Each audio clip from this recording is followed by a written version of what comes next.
19 de abril. San León IX, Papa y Confesor. 1054. León IX, 1048 a 1054, es, indudablemente, uno de los más insignes papas. Su gloria principal consiste, además de la santidad y virtudes personales que le distinguían desde su juventud, en haber sacado a la Iglesia del estado de decadencia general en que se encontraba a mediados del siglo XI y haber iniciado el movimiento de reforma, que culminó poco después con Gregorio VII, 1073 a 1085, y los papas que le siguieron. Llamábase Bruno, de la familia de los condes de Alsacia, y estaba emparentado con los emperadores alemanes Conrado II y Enrique III. Nacido en junio de 1002, estudió en la escuela episcopal de Toul al lado de su primo Adalberón, que fue largo tiempo obispo de Metz. Ya en su juventud dio pruebas de las excelentes cualidades de su espíritu, y después de una enfermedad, cuya curación atribuyeron todos a un milagro de San Benito, decidió entregarse de lleno al servicio de Dios en el estado eclesiástico. Cursados brillantemente y con extraordinario fruto los estudios eclesiásticos, bien pronto se ganó la confianza del nuevo obispo Germán de Toul, y ya desde entonces comenzó a manifestar la gran estima que tenía de la obra reformadora realizada por los cluniacenses y las órdenes monásticas. Con el ascendiente de su familia ante el emperador Conrado II se obtuvo sin dificultad para él un alto cargo eclesiástico en la corte imperial, pero él por su parte, lejos de dejarse llevar de ninguna clase de ambiciones, encontraba su complacencia en los empleos más humildes y ansiaba ponerse al servicio de la iglesia más pobre. Su sencillez, amabilidad y virtud le conquistaron rápidamente una gran popularidad, por lo cual era comúnmente llamado el buen Bruno. Pero Dios le tenía destinado para las más elevadas dignidades. Al morir poco después el obispo Germán, los eclesiásticos y el pueblo reclamaron a Bruno para sucederle. Así, pues, sin dificultad ninguna fue nombrado obispo de Toul, dignidad que él aceptó por tratarse de una iglesia pobre, donde él podía ejercitar su celo apostólico. Así lo hizo, en efecto, desde un principio, entregándose con su alma joven y ardiente amor de Dios a fomentar en todas partes la reforma eclesiástica. Siendo, como era, hombre de acción y con las excelentes cualidades que le adornaban, ganóse rápidamente las simpatías de todos. Su humildad y paciencia, unidas a su energía de carácter y decisión en sus empresas, se manifestaron en multitud de ocasiones. Así supo defender con firmeza, pero sin herir susceptibilidades, los derechos de su iglesia frente a su metropolitano de Worms. Vencer el mal por medio del bien, tal era el secreto que aprendió del Divino Maestro, y que él tomó como lema de toda su actuación. Sobre estas bases se fue desarrollando su gobierno desde el año 1026, en que fue consagrado obispo, hasta el 1048, en que fue elevado al solio pontificio. Sabemos que celebró con gran fruto diversos sínodos diocesanos, que se mantuvo en íntima unión con los obispos vecinos y que asistió a los concilios provinciales de Treveris de 1030 y 1037, que promovió con energía los estudios eclesiásticos, y, sobre todo, fue en todas partes el más decidido impulsor de la reforma eclesiástica. En íntima relación con esto debe ponerse el interés que mostró siempre en mantener buenas relaciones con las órdenes monásticas. Así, ya desde el principio de su gobierno, manifestó sus sentimientos favorables a Cluny, procurando que se le agregaran las dos abadías de Saint-Mansuy y Moyen-Montier. De este modo, ya durante estos años mantenía relaciones y trabajaba en íntima colaboración con los prohombres del movimiento reformador de la Iglesia, por lo cual se había conquistado un renombre de gran prelado y gran amigo de la Reforma. Por esto no es de sorprender que el año 1048, en momentos bien decisivos para la Iglesia, fuera el escogido para gobernarla desde Roma. En efecto, después de resuelto el cisma que desgarraba a la Iglesia el año 1046, Clemente II, 1046 a 1047, Apenas tuvo tiempo para iniciar la obra reformadora que entonces se necesitaba, y su sucesor Dámaso II, 1047 a 1048, fue rápidamente arrebatado por la muerte.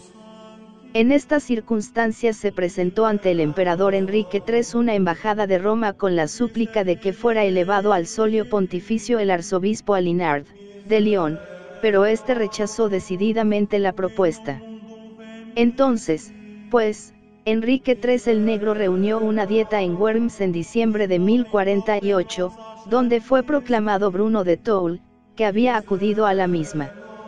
Sorprendido y profundamente contrariado ante esta elección, pidió Bruno que se le concedieran 3 días para dar su respuesta definitiva, pero, una vez transcurridos estos, viendo en ello claramente expresada la voluntad de Dios, aceptó aquella dignidad, que él consideraba como la mayor carga que podían imponerle, pero añadiendo como expresa condición, que no consideraría como válida aquella elección hasta que fuera confirmada por el clero y pueblo de Roma.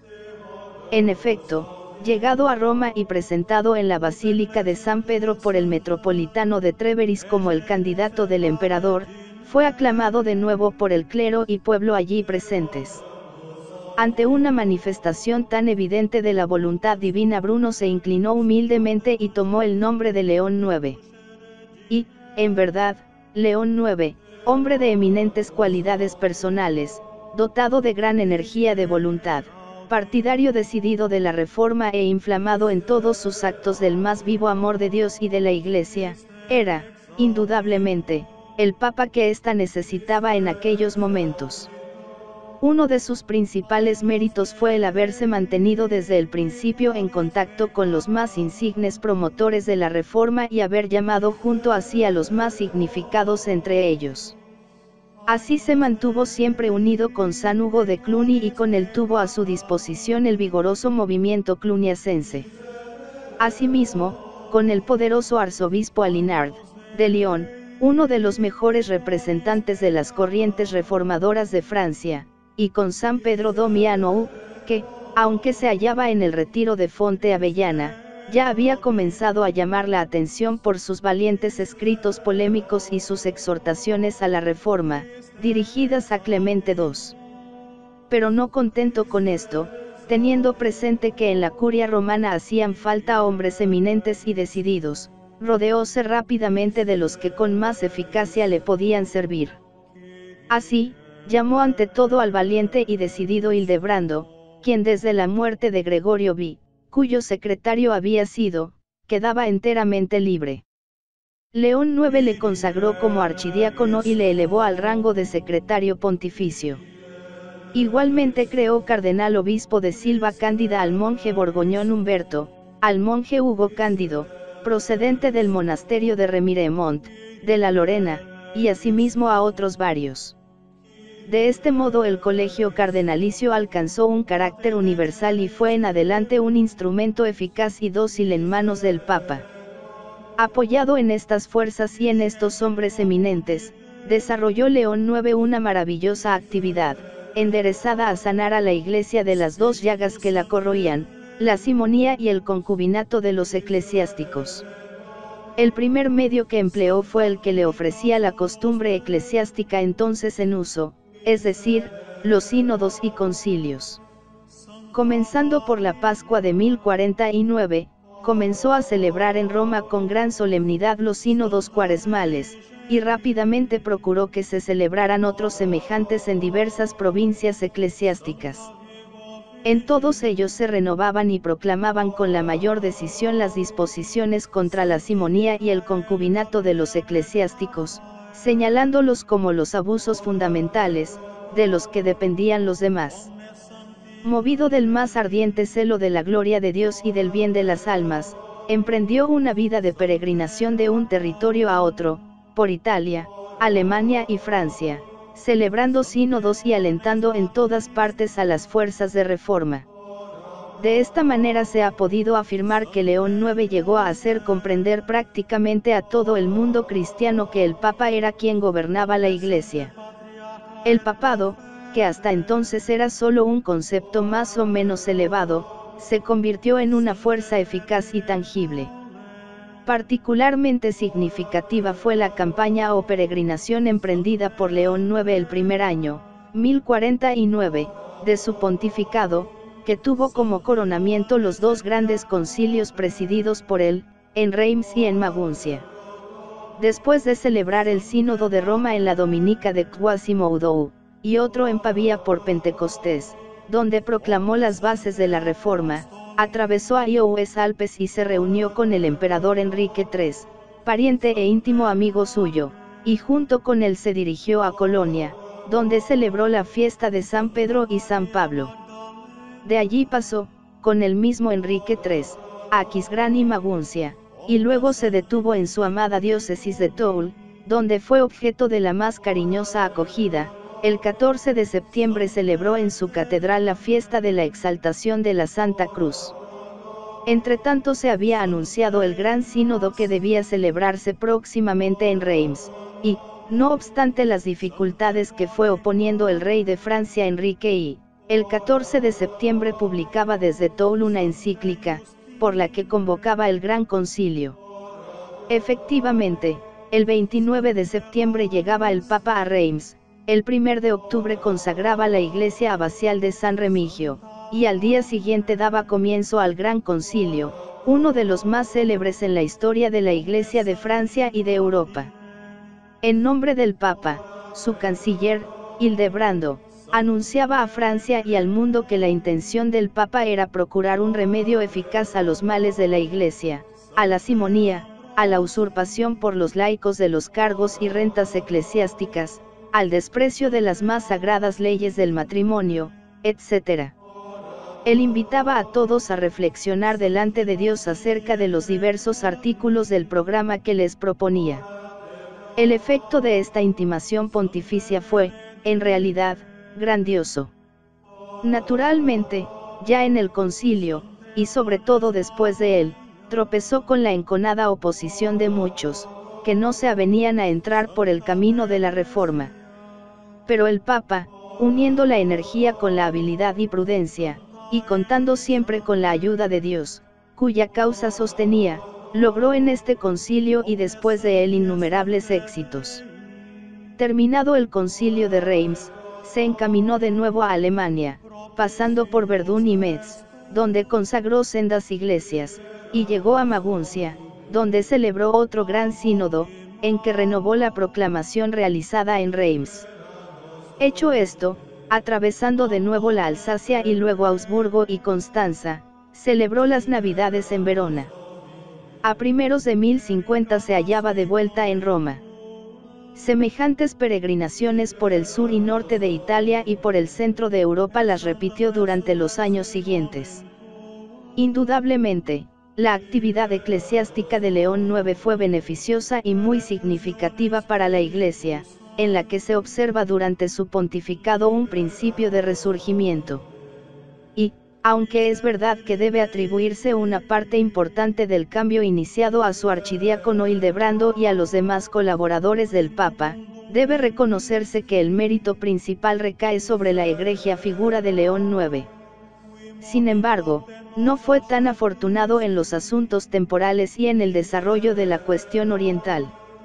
Efectivamente, a principios del siglo XI, los normandos se habían fijado en el sur de Italia, y en sus luchas contra los griegos y los musulmanes habían ido extendiendo progresivamente el área de sus dominios, destruyendo en su avance iglesias y monasterios y devastando los territorios eclesiásticos.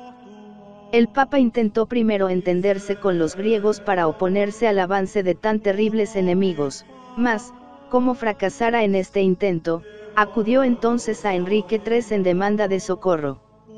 Este exigió algunas concesiones del Papa, y, en efecto, envió un fuerte socorro, mas, por diversas circunstancias, la mayor parte de las tropas auxiliares enviadas por Enrique III se vieron obligadas a retirarse y volver a Alemania.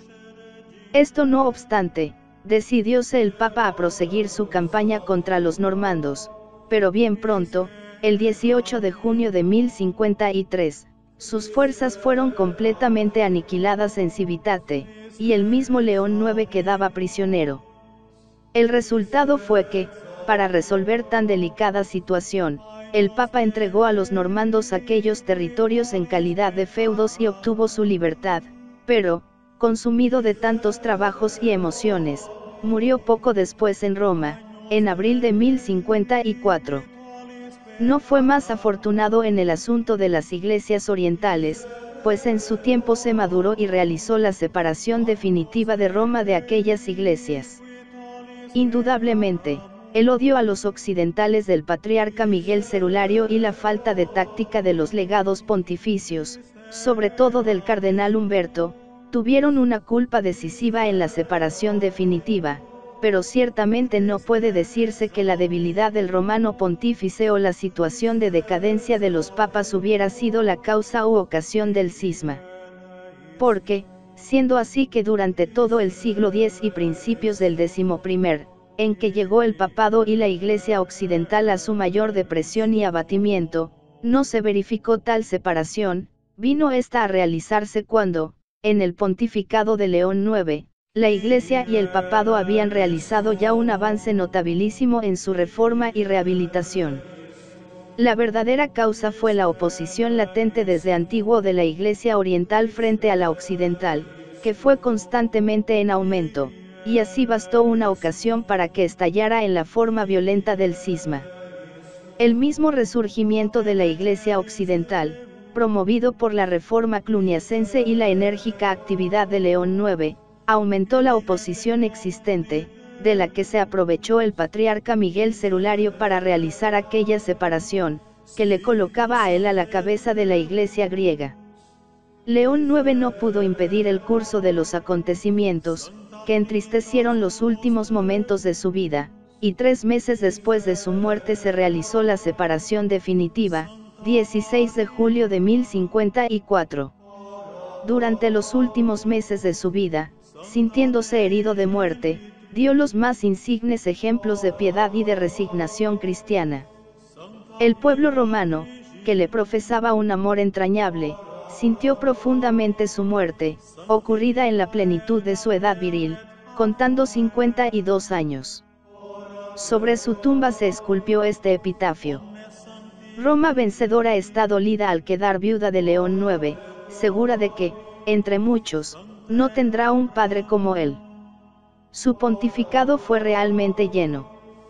Por su celo infatigable y su incesante actividad, movida por el más puro amor de Dios, inició eficazmente aquel movimiento de reforma que luego continuó hasta llegar a su más perfecto desarrollo.